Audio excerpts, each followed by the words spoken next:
Republicans and teabaggers are now pretending to be outraged by deficit spending.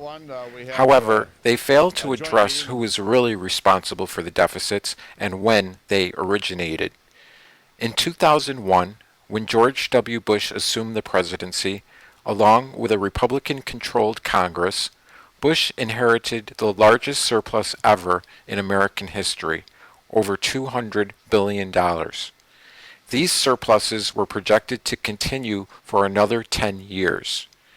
Under George W. Bush and a Republican Congress, the federal government started deficit spending at record levels.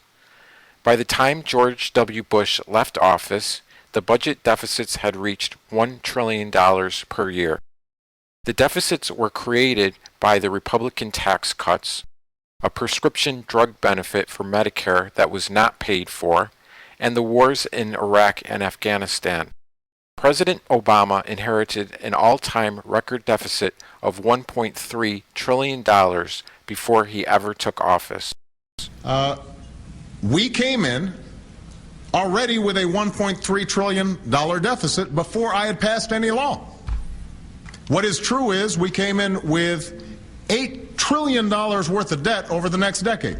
Had nothing to do with anything that we had done. It had to do with the fact that in 2000, when there was a budget surplus of $200 billion, you had a Republican administration and a Republican Congress, and we had two tax cuts that weren't paid for.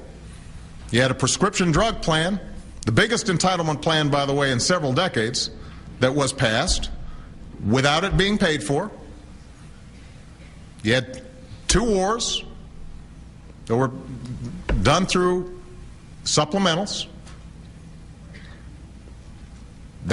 And then you had $3 trillion projected because of the lost revenue of this recession.